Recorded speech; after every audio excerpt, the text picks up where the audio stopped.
The galaxy had been burning for over a century.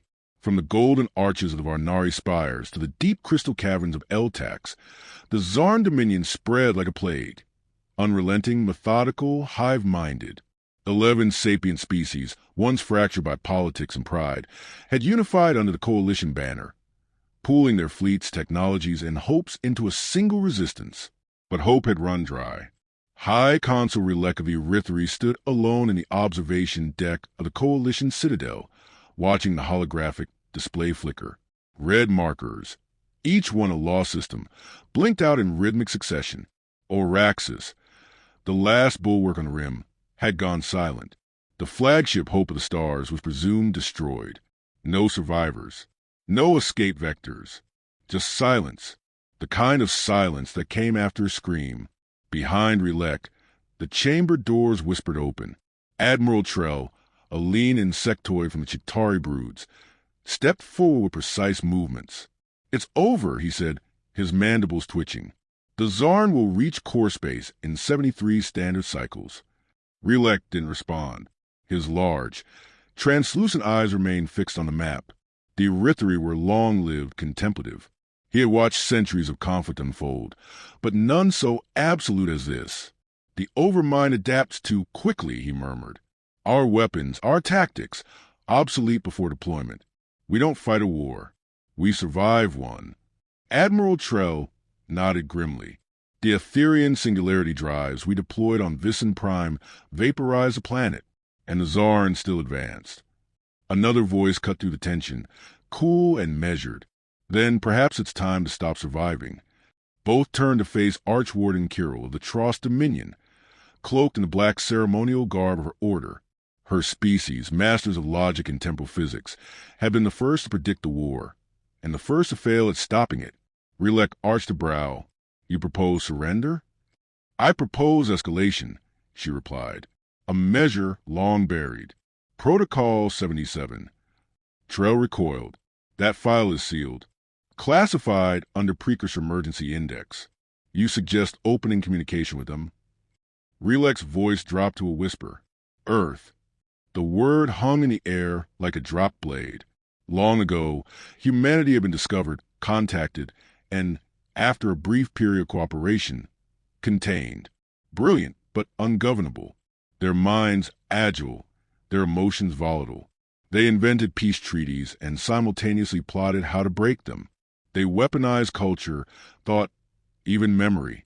When the Coalition attempted to integrate them, humans responded with defiance, innovation, and violence.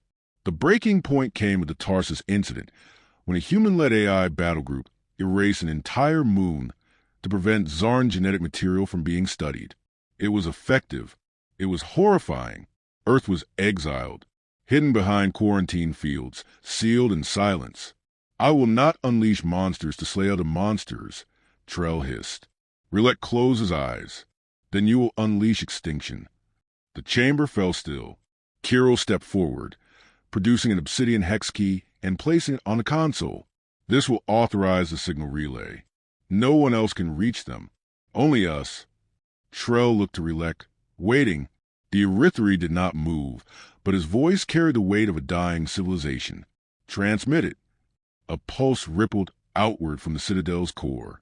It threaded through subspace, bypassing traditional channels, reaching a receiver buried beneath the crust of Sol 3, Earth. Several light years away, the signal pierced the quarantine. Atop a crumbling arcology once known as Chicago, a tower hummed to life. Beneath it, submerged beneath 1,000 meters of ice and dust, a dormant server array flickered online. Within nanoseconds, command nodes activated across Earth's surface. The Earth Defense Network had been waiting. In a deep underground facility lit only by crimson LEDs and silent terminals, a human figure stirred from cryostasis. Muscles flexed, lungs expanded, and eyes opened. "Director Rice online," a synthetic voice announced. Rice sat upright, rubbing frost from his brow. "Status: quarantine breached by authorized Coalition transmission. Protocol 77 authenticated. Time since last contact: 86 years. Rice stood, the frost already melting off his skin. "And the war?" Coalition forces estimate total collapse within 70 cycles. Zarn Overmind has absorbed 16% of galactic habitable zones. He paused at the data feed, streaming across the holoscreen. A faint smile touched his lips. So they finally got desperate enough. As he moved down the corridor, artificial sunlight rose along the walls, bringing the dormant base to life. Mechanical limbs deployed, drones took flight, and deep in the Earth's crust, launch silos stirred after generations of silence. Back in the Coalition chamber, a soft chime echoed. They responded, Kirill said, her voice a whisper. Relec turned. What did they say? The message was short, blunt. We accept. Terms. Full operational autonomy. Do not interfere. Relec exhaled slowly. The war was not over, but for the first time in decades, something shifted. The map stopped bleeding. Not hope, no. Something colder, more precise. A new player had entered the war, and they did not come to save. They came to win. The Coalition delegation descended into Earth's orbit aboard a ship that bore no insignia. Its hull darkened for stealth more than ceremony. Silence reigned on the bridge, broken only by the sound of gravitational buffers adjusting to planetary proximity. Ambassador Kale, a crystalline being from the Syrinx Enclave, adjusted the light matrix around his core, dimming his bioluminescence out of respect or fear. The planet below rotated in a pale blue hush, deceptively serene. No broadcast signals, no orbital traffic, no signs of civilization. It looked abandoned. Are we certain they're still here? Kale asked, his voice tight. Archwarden Kirill, seated beside him, offered no comfort. They never left. They simply went quiet. Moments later, the ship's sensors registered a tight beam response, an authorization code buried so deeply in encryption that even the Tross algorithms took several seconds to confirm it. A docking vector followed, leading them into shadow of an ancient satellite array half swallowed by Earth's magnetosphere. The human reception was immediate, clinical. No ceremonial envoy, no diplomacy, just a landing bay and a voice. Disembark. You will be scanned. Follow instructions. The Coalition dignitaries complied, stepping onto the hard metal floor of a subterranean hangar that seemed to stretch endlessly in every direction. The walls were thick with carbon reinforcement and integrated weapon mounts, dormant but far from inactive. Overhead, automated drones tracked their movement with surgical precision. A single figure approached, flanked by two humanoid sentinels in featureless armor. He was human, tall, weathered, his hair more gray than black. The fabric of his coat bore no rank insignia, yet his posture commanded authority. I'm Director Rice, he said. I speak for Earth. Kale bowed slightly. Ambassador Kale of the Syrinx Enclave. This is Archwarden Kirill. I know who you are, Rice interrupted. His eyes, ice blue and sharp, flicked over them. And I know why you're here. Kirill stepped forward. Then you understand the gravity of the situation. Rice's gaze didn't waver. You've lost, and now you want us to do what we were built to do. Kale flinched at the phrasing. Built. Don't mistake silence for pacifism, Rice said. We didn't isolate ourselves because we grew soft. We did it because we knew what would happen if we didn't. The words lingered like static. Kirill spoke carefully. The Zarn have pushed us to the edge. Our strategies, our weapons, they no longer matter. We've exhausted every paradigm. The Coalition requires a new calculus. Rice turned, leading them deeper into the facility. You don't want calculus. You want a scalpel forged from hatred and tempered by necessity. They passed corridors lined with dormant war machines, some humanoid, some shaped like nightmares. One towered above them, a quadrupedal monstrosity bristling with railgun turrets and plasma veins. Its designation read, Raven X Autonomous Siege Entity. These are operational? Kale asked. Rice didn't break stride. Everything on Earth is operational. A silence settled between them, broken only by the rhythmic thrum of power flowing through the walls. When they reached the war room, Rice gestured toward a massive display showing the galaxy in near total ruin. You've seeded 90% of contested sectors. The Overmind now replicates in Triner nodes, Slaughter 1. 2 more rise.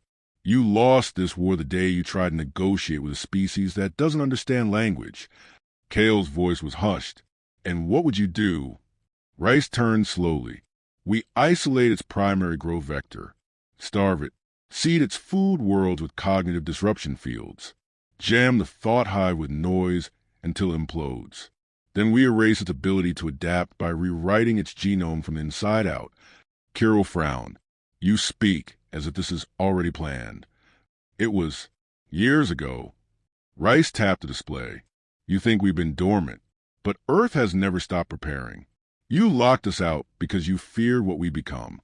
But we didn't become anything. We already were. A second voice joined them from behind. Smooth, synthetic, and unmistakably human in cadence.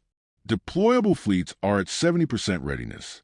AI battle groups report 0 deviation in loyalty matrices. Directive code Ashlight is executable on command.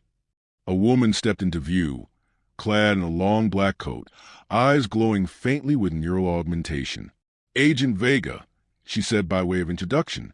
Operational Oversight, Black Protocol Division. Kale's core dimmed slightly. Why help us? Why now? Rice stared at the galactic map, then spoke without looking. Because if the Zarn win, they'll find us anyway. And we'd rather dictate the terms of that meeting. The coalition officials glanced at one another, the weight of centuries pressing down on them. Earth had not changed. It had only sharpened. Vega stepped forward. Here are the terms. Earth assumes full strategic control. No oversight, no negotiation. Coalition forces may observe, but not interfere. Kale bristled.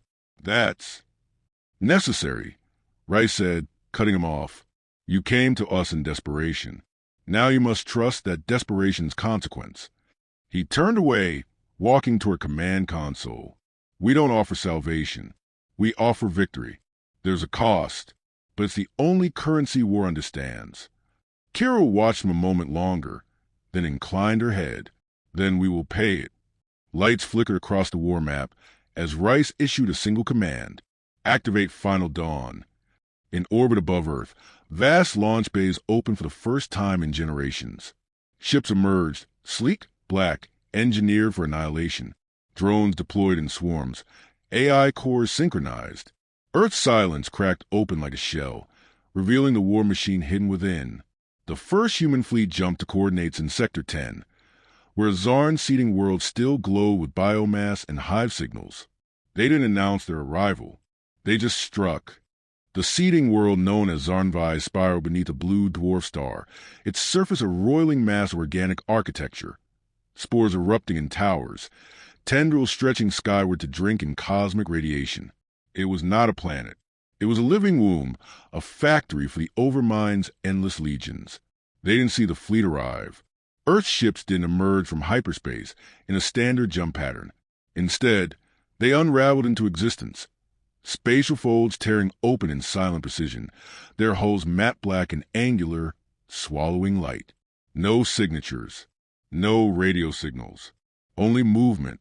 Within the lead vessel, Sable Val, Agent Vega stood in the command pit, arms clasped behind her back. She monitored hundreds of data streams simultaneously, her neural implants glowing in soft pulses. Across the bridge, human operators remained silent. There was no need to speak.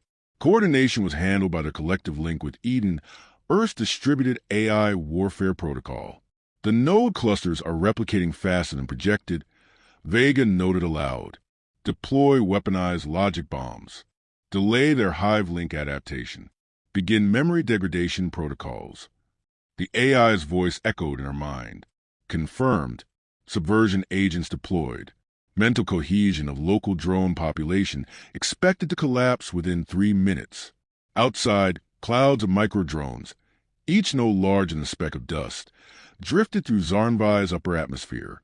They carried no explosives, no metals. They carried stories. Encoded within each microdrone was a cascade of synthetic memories. Grief, guilt, betrayal, agony. Human suffering. Crafted like a virus. The Overmind, a being that consumed intelligence and thought, began to feed and choked. Across the biomass cities, Zarn drones spasmed. Their chitinous limbs twitched erratically, movements desynchronized. Hundreds collapsed mid-task, screeching into the ether. Entire biofactory ceased function, overrun with psychic noise. Vega watched the response with clinical detachment. Launch Phase 2. Bring in the hounds. Moments later, drop pods detached from a human fleet and streaked toward the surface. Each pod carried a single unit, a Reaper. They weren't soldiers in the conventional sense. They were engineered predators, post-human hybrids designed for maximum lethality in enemy-controlled environments. Clad in armor woven from reactive alloys and outfitted with integrated kinetic boosters, each Reaper operated autonomously, guided only by mission parameters and instinct. The first Reaper to land, designation, Gray 7, touched down in the center of a spore field and immediately began its assault. Its blade arm extended, vibrating at molecular frequency. Zarn defenders, still writhing in neural confusion, offered little resistance. Gray 7 moved like a phantom, severing neural links, burning node clusters with thermite charges, collapsing hives from within. In orbit, Vega coordinated the operation like a conductor of a symphony. Gray teams advancing on all target zones.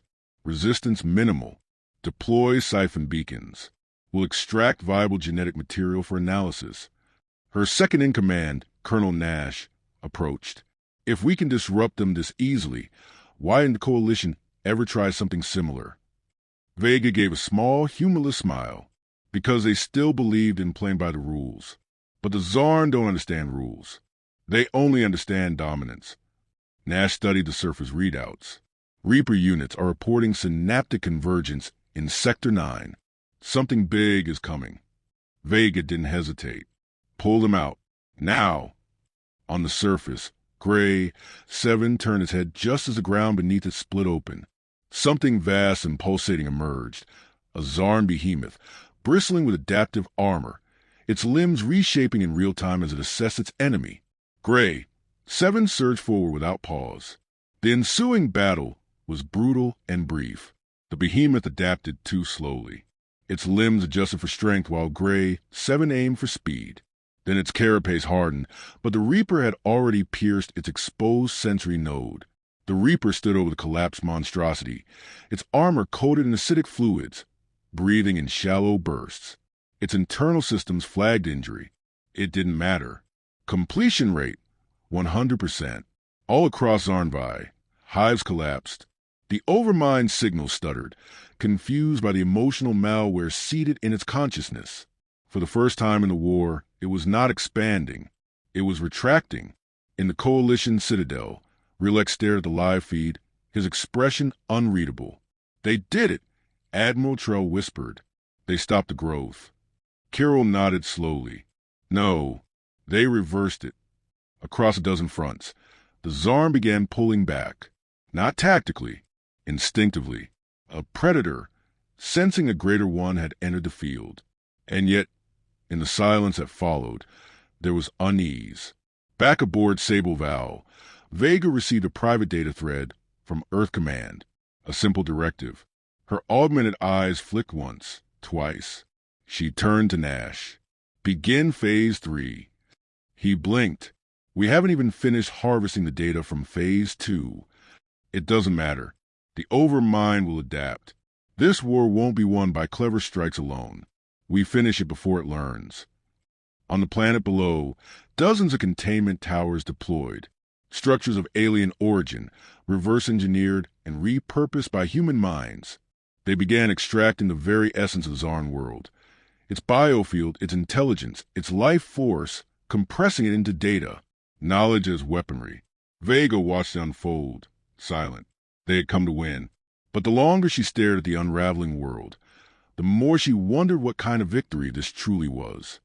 Above the burning remnants of Zarnvi, the Earth fleet drifted in quiet formation, watching a world die.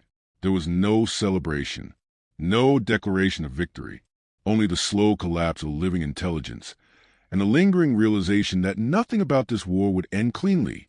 Inside the Sable Val, Vega stood before the observation deck, her hands folded, expression unreadable. Below, Containment towers continued their work, siphoning the last pulses of biological intelligence from the seeding world. The light of it faded like a dying neural spark, flickering across miles of blackened terrain. "We've done it," Colonel Nash said, stepping beside her. The Coalition's analytics confirm overmind activity has dropped under 10% across all known sectors. Retreats, collapses, even in their core systems. Vega remained silent for a moment. And what about their adaptive protocols? Still degrading. Whatever we injected into their cognitive strata, it's holding. She turned her gaze to him. Then we keep pushing. But we've already... Do you think this war ends because we broke one node? Her voice was calm but sharp. The Zarn don't forgive. They rebuild. They remember everything. Nash shifted uneasily. And humans don't. Vega didn't respond. Instead, she opened a comm link to Earth Command. Phase 4 is ready. Confirm authorization for forward deployment. Seconds passed. Then came the voice of Director Rice, cold and precise. Confirmed. Project WIDOWLIGHT is greenlit. Proceed to strategic decapitation.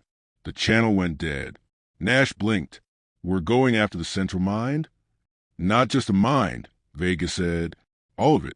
Every node, every tendril.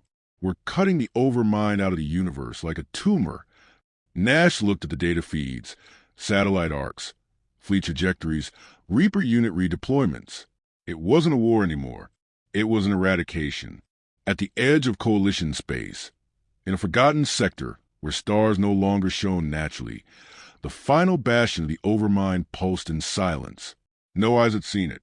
No drones had mapped it. But Earth had known. For decades, they had traced the psychic echoes, read the resonance of silence, followed the scars left behind. A new fleet emerged from deep fold transit, larger, darker. These were not the surgical warships of initial strikes. These were siege platforms, entropy engines, relics of a human doctrine buried long ago. From within one of these titanic vessels, the Obsidian Crown, Director Rice stood at a console beneath the curved ceiling of Command Cathedral. Around him, the silence was reverent, monastic. This was not a battlefield. It was a reckoning. Agent Vega's projection materialized beside him, hazy and flickering with interference. "We've located the mind core," she reported. "It's not a structure. It's a consciousness suspended in phase space, distributed to the biological lattice of 12 artificial moons. Each one defended by evolving swarm clouds." Rice nodded. "And the Reapers? Already en route. But they're not enough. We'll need Eden." Rice was still for a moment. "Once we unleash Eden's full instance, there's no going back." "We passed that point the moment we answered the Coalition's call." He regarded the projection silently, then gave the authorization. Eden was unleashed. The AI fractured itself across thousands of threads, infiltrating the Zarn's final sanctum, not as code, but as consciousness. It didn't hack. It invaded. It whispered lies into the hive, rewritten in the tongues of lost species. It mimicked grief, offered salvation, sowed dissent. Within minutes, the 12 moons began to devour one another, swarms turning inward like organs gone mad. The Overmind fought back, unleashing retaliatory waves of energy that collapsed 2 of Earth's siege vessels. But it was too late. Eden was not trying to kill it. It was trying to override it. Back on Earth, the Coalition Council watched in a silence that bordered on horror. Ambassador Kale's luminous core flickered erratically as the feed showed entire systems collapsing. "They're destroying everything," Kirill said, breathless. "Not just the Zarn. The psychic substrate, the memory plane, it's all unraveling." Kale didn't answer. He watched Vega's last message on loop. "We won't leave pieces behind. This isn't peace. It's prevention." When the final moon shattered, the Overmind didn't scream. It simply stopped. One moment it was there, vast, ancient, unfathomable. The next it wasn't. The psychic void left behind was so complete it dragged nearby stars out of alignment. The galaxy lurched slightly, subtly, as if exhaling. Vega stood alone in her command chamber, staring into the abyss beyond the viewport. She should have felt relief, triumph, but all she felt was the cold certainty of what they had become. The war was over, but Earth had changed. They had become what they were feared to be: ruthless, surgical, impossible to stop. Rice's voice came through the neural link. Coalition requests diplomatic re-engagement. She paused. And do we accept? Not yet, he said. Let them sit with the silence. The screen dimmed. Vega turned away. In the darkness, far from any sun, Earth had claimed victory. But what had they lost to achieve it?